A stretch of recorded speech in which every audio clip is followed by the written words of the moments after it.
foi esse processo de colocar essa cultura? Ainda tá acontecendo, né? Eu sinto que que assim, diário. A Sara falou uma coisa que é muito forte. Eu acho que, inclusive, até para quem é autônomo, tá? Porque as pessoas... É tudo sobre pessoas. Sim. Porque quem atende, eu sou uma pessoa. Você que é o paciente é uma pessoa. Então, se for um a um, um negócio é sobre pessoas. Mas a gente, quando colocou pessoas em primeiro lugar antes de processos ou tecnologia, ou o que seja, a gente começa a entender o quão importante é ter pessoas que vivam culturalmente os mesmos valores que a gente. Porque senão você tem pessoas que são tecnicamente muito boas dentro de uma empresa, mas elas não entendem o propósito. Elas não têm os valores. Se elas não tiverem os valores que o que nós temos, vai dar choque na cultura. E o que é isso, né? O que são os valores? É a identidade da empresa. Cultura é aquilo que acontece quando o Diego não está na empresa. Agora nós estamos aqui gravando esse podcast. O que está acontecendo lá? Isso é cultura. Não precisa estar eu lá verificando, microgerenciando para que aconteça. Porque as pessoas, elas acreditam nos mesmos valores do que eu, que a Sara. Então isso é muito importante. A gente tem falado muito disso dentro da empresa. E existem pessoas que despertam muito forte a sua qualidade quando é falado, e tem pessoas que começam a se afastar e reclamar. Então só isso já é um direcionamento de quem deve estar perto. Ou não. Ou quem não deve estar perto. E não é que a pessoa seja ruim ou boa. É sobre fit cultural. É se você estar perto de pessoas que vão ter uma visão em conjunto com você. Então, às vezes a pessoa fica lá com medo de demitir alguém ou dizer, putz, não vai ser... Se a pessoa não tá com a cultura condizente com a tua, não tem o fit cultural, ela não vai deixar você prosperar, e você também não vai deixar a pessoa prosperar, porque ela tem outros valores. Vira massa podre no meio da cesta dos dois lados, né? Fica ruim pros dois. Então, assim, não tá sendo legal. Eu queria uma relação tóxica em casal, né? Então, assim, se a pessoa tá lá ouvindo a cultura, ouvindo os valores, e ela se incomoda com isso, é porque ela não deveria estar ali. E tá tudo bem. Tem um monte de empresa buscando todos os tipos de pessoas com todos os tipos de valores, né? Então isso a gente tem entendido muito, tem falado muito isso dentro da empresa. A partir do momento que a gente precisa delegar algo, isso é imprescindível, porque senão vira um caos e o dono da empresa começa a ter que fazer tudo. E isso é impossível. A gente destrói coisas importantes de valor se a gente vive dessa forma. Família, né? Filhos, relacionamento com filhos, conjugal, até social. O cara começa a ficar só vivendo a empresa e trabalhando pelos funcionários que você tá pagando um salário. É isso. Então não faz sentido isso. Trabalho em dobro. E você sabe por que ele tá falando isso? Porque a gente viveu isso. Rasgou a carne, literalmente. A gente viveu tudo isso, todas essas etapas, e a gente pagou um preço alto por isso. Muito alto. A gente sofreu, a nossa família sofreu, o nosso relacionamento sofreu. Mas, ao mesmo tempo, que eu digo assim, a clínica, quando você chega lá, ela é linda, né? E eu desconheço outra clínica que tenha tantos recursos tecnológicos e estrutural da forma que a gente tem, né? São muito poucas. E eu sempre digo que o maior investimento não foram nossas coisas tecnológicas. O maior investimento que a gente já fez nesses últimos 3 anos foi em conhecimento. E foi um investimento super alto.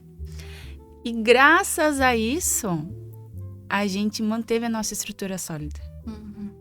Estrutura como casal, como família. E evoluiu ainda, né? Evoluímos. E principalmente como uma empresa, solidificando ela.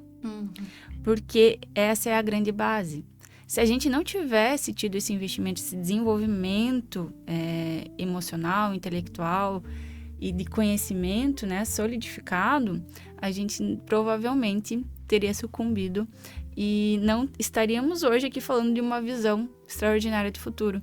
E quando eu iniciei ali falando contigo que isso é um dos grandes propósitos nossos, porque a gente entende que através da Vivero Odontologia, a gente desenvolveu um novo conceito na odontologia. Isso é fato. Quem vive essa experiência sente isso. É verdade. Sente, é um sentimento. Sim. E a gente entende também que isso não pode ficar só na gente. E é por isso que agora a gente está com um novo projeto, desenvolvendo um curso e mentorias vinculados a esse novo conceito. E qual é esse novo conceito? São valores. Uau. É isso que não é falado dentro da faculdade. O conceito e uma visão positiva de futuro, porque eu falo muito da inteligência artificial olhando para o teu negócio e colocando isso ao teu favor. E isso a gente vive muito forte dentro da odontologia. A odontologia digital é uma realidade. E ainda não está sendo falado isso dentro das universidades. É muito pouco, verdade. Muito pouco. Eu só queria fazer um adendo ali nessa questão da cultura e dos valores, porque eu sinto muito forte, até no autoconhecimento mesmo, quando a gente começa a buscar, quando a gente começa a mudar, quando começa... Essas chaves todas que vocês trouxeram, elas vão se manifestando, inevitavelmente a gente chega num momento que precisa limpar o joio do trigo. É verdade. Chega uma hora que você é obrigado a tirar o joio do trigo. E é dolorido o processo de autoconhecimento, porque você precisa acessar umas coisas, né? Ser humilde, abaixar a cabeça, reconhecer os erros e as falhas, isso é muito difícil. Mas eu tenho a sensação de que a parte mais desafiadora é separar o joio do trigo mesmo. Porque você precisa se desprender de uma parte de você que muitas vezes carregou por anos. 10, 20, 30 anos. E de repente aquela parte que você carregou um tempão já não faz mais sentido. E aí você fala, tá, e agora? Vou ficar sozinha? Vou pra onde? Quais serão as minhas novas partes? Junto disso vem cobrança, né? Os amigos ao redor, a equipe, o time. Não importa em qual área você tenha vivido uma transformação, em algum momento essas pessoas vão voltar contra você. Você não é mais a mesma.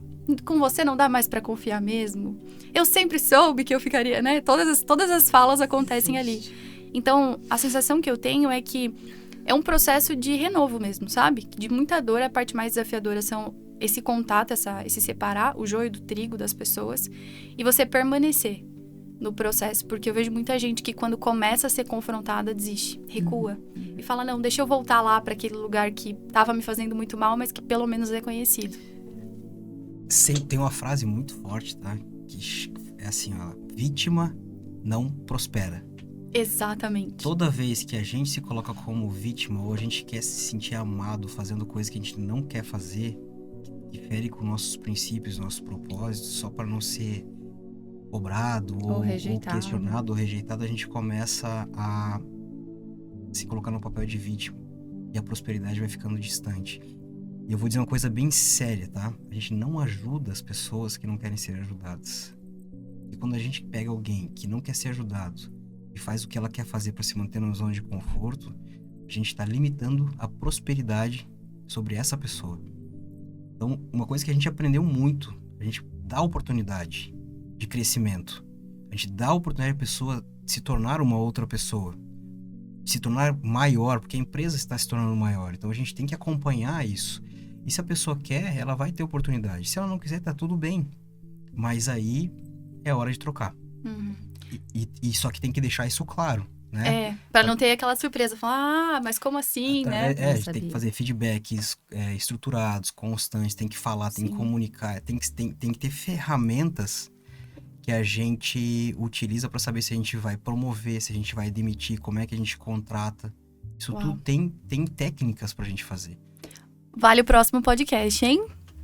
Bom, muito bom estar aqui com vocês. Muito bom entrevistá-los mais uma vez. Contem comigo sempre. E vamos encerrar mais um. Muito obrigado a você aí, sempre conduzindo com toda essa dinâmica de maestria aí, né? E é muito bom poder falar não só sobre odontologia, mas sobre as coisas que a gente acredita que vai muito além do atendimento técnico. Isso é muito bom. E eu tenho certeza que há algo muito maior nesse desenvolvimento da empresa Vivera, odontologia. E essa nossa cultura, esses nossos valores, eles têm que ser conhecidos por muito mais pessoas, para elas entenderem a grande diferença de uma odontologia de valor, de princípios, para a gente colocar isso como um novo conceito daqui para frente para a odontologia. Isso aqui é que tem que ser falado, é o que tem que ser replicado, é o que tem que ser estudado. Então, esses serão os próximos passos. Tenho certeza que grandes coisas estão por vir. Uau. É isso.